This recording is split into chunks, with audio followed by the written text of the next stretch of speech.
So it may not feel like it, but we're actually still in the Amidah.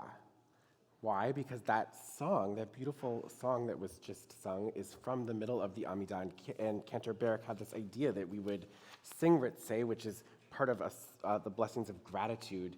And then I would give my sermon, and then we would finish to kind of envelop the sermon within the context of the Amidah. So anyone who's been to a service I've led that fall on a secular holiday know that I have my own custom of what I do on these holidays, which is to write a list. Rabbi Beth taught me this is called a listicle. And I've learned that you tend to like this. Human brains tend to like a list. It's orderly, it's clear. The Siddur is in fact called order. That's what the word Siddur, the prayer book, means, order. So for tonight, I have a list for you. I want to turn our attention to gratitude, to 10 things that we can be grateful for since last Thanksgiving. Most of these are from me, but some are from me Googling best things that happened in 2022. Full disclosure. I needed some help remembering what happened in the past year. It's actually, you should try that. You should Google best things that happened in 2022 and just spend 10 minutes reading what comes up. It's probably something we should all do every day these days. So number one, the courage of those protesting in Iran, especially women. They remind us that the yearning for human dignity and freedom is ever present, and that despite brutal repression, people can find the courage to stand up for what is right and good. Number two, Maya Angelou, who of course had a San Francisco connection, was the first Black woman to be featured on a U.S. quarter, and the first in a new series of American women on quarters. I remember watching her inaugural poem in my elementary school classroom. Sorry if that makes some of you feel old. On the Pulse of the Morning is one of the first poems I truly remember loving, and I'm grateful that a reminder of her brilliance will continue to circulate on coins in our country. Number three, our High Holy Days this year. I'll never forget the experience of leading High Holy Days in 2020 with an empty sanctuary, only clergy, musicians, and a few production people. It was uncanny, but it was also intense and special in a certain way.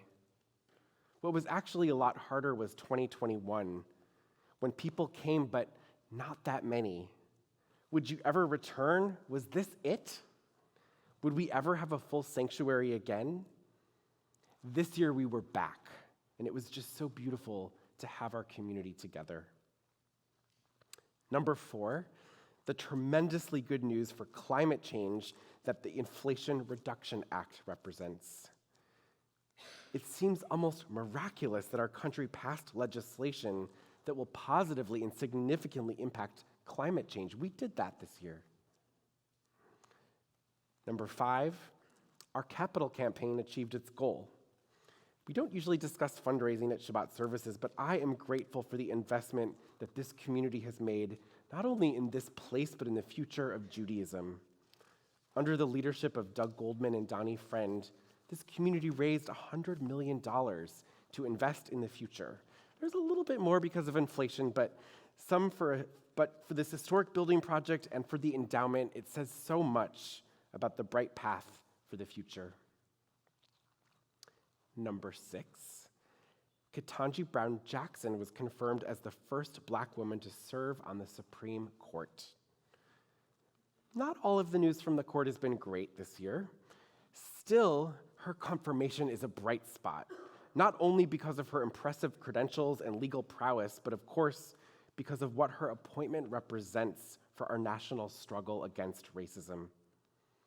She's also the first former public defender to serve as a justice, bringing an important underrepresented perspective to the court.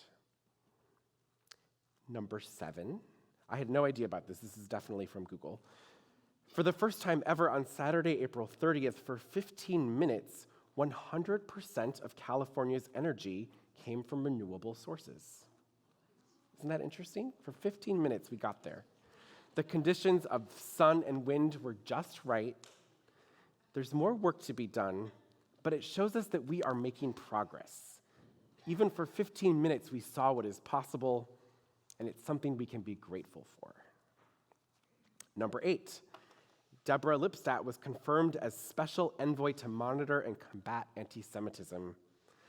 While we wish that we didn't need such a role in our country, we can offer sincere gratitude that the administration takes the problem seriously enough to create this role, and that President Biden appointed someone so respected and qualified, and who enjoys widespread support in the Jewish community. That's not easy to do. Number 9, the organizing for abortion access rights in response to Roe v. Wade being struck down has been truly inspirational. I don't want to call it a silver lining because the loss is real and really bad. But, as a good friend said to me, voters have roundly rejected all anti-abortion proposals put before them. Women registered to vote in record numbers, and young people turned out to vote in record numbers. 10, gratitude for our community. We seem to be stuck living in a bit of a storm that won't pass. And yet, we have one another, sticking together in the face of difficulty, showing up for one another, continuing to educate our children, and working for a better future are all profound sources of strength. And I offer gratitude for our community, for each of you who show up and make this congregation, this city, this country, what it is and what it can be. Shabbat Shalom.